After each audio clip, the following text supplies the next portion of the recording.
Okay, another question, another day, another issue, another problem. So, question coming from Queen Khi.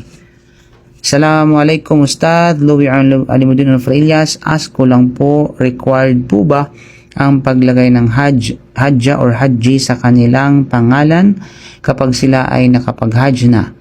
Nilalagay nila sa kanilang ID, FB name. Ibig sabihin, maaari ba itong ilagay sa kanilang ID or Facebook name?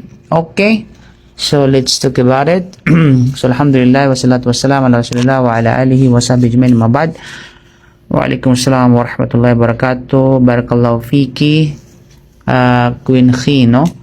At naway pagbalain ka ng Allah subhanahu wa ta'ala sa iyong mabuting katanungan hinggil sa adab at tamang pagtingin sa hajj. So, required ba ang paglalagay ng hajji or hajja sa pangalan kapag nakapag-hajj na ang isang tao? So, bilang maikling sagot, sister, hindi required sa Islam ang paglalagay ng hajji or hajja sa pangalan matapos magsagawa ng hajj. So, pinapayagan itong gamitin bilang pagkilala lamang o bilang kultura o titulo ng paggalang. Ngunit, hindi ito bahagi ng Sharia, hindi ito obligasyon, at hindi ito dapat gawing dahilan ng pagyayabang o riya o pagpapataas ng sarili. May batayan ba sa sunnah? So, walang sahih na dalil sa bagay na ito na ang Propeta Muhammad sallallahu alaihi wasallam o ang mga sahaba radiyallahu anhum ay nagdadagdag ng hajji sa kanilang pangalan o inutusan ng mga tao na gawin ito pagkatapos ng hajj. Halimbawa, hindi tinawag si Abu Bakar bilang Haji Abu Bakar, at maging si Umar na Haji Umar, at maging si Aisha na Hajja Aisha, sa kabila ng paulit-ulit nilang pagsasagawa ng hajj. So ano kung ito ay bahagi ng kultura?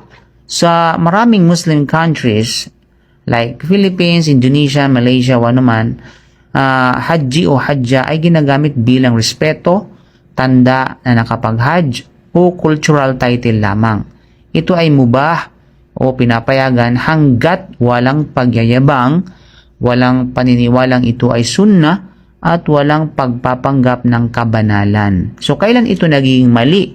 So, naging mali lamang, sister, kung ginagamit para magpasikat, naghahanap ng papuri ng tao, ipinaparamdam na mas banal kaysa sa iba, o ikaw na, o pinaniniwala ang required sa Islam. So, lahat ng ito ay mali. Okay?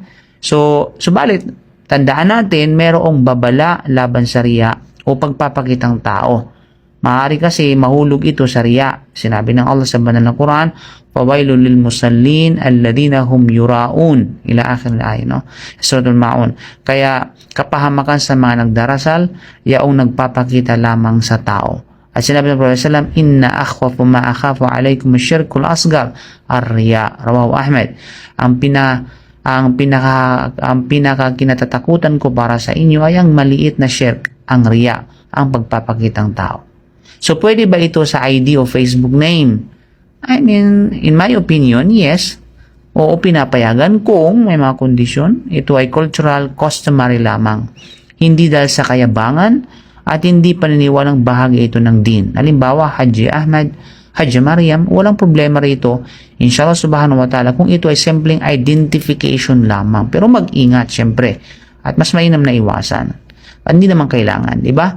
Ngunit ano ang mas mainam? Ang mas mainam ay manatiling mapagkumbaba.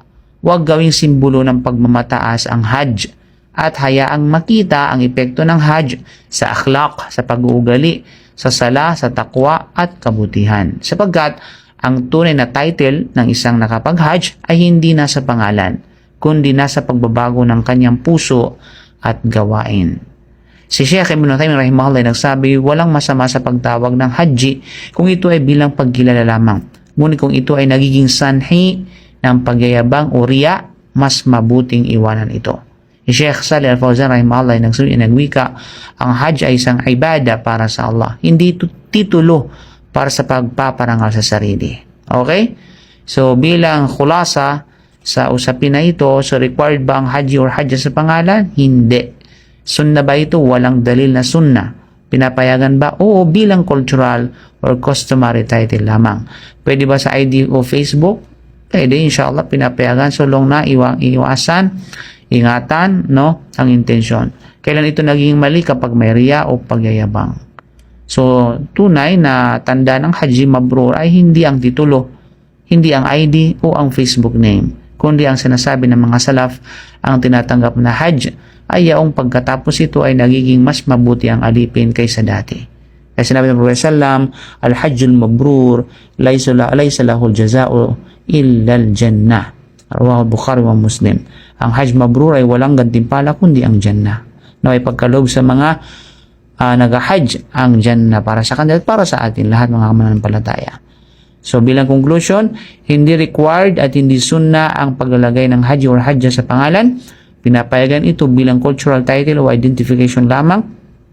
Ngunit ang pinakamahalaga ay ang pagiging mapagpakumbaba at ang tunay na pagbabago ng akhlak pagkatapos ng Hajj.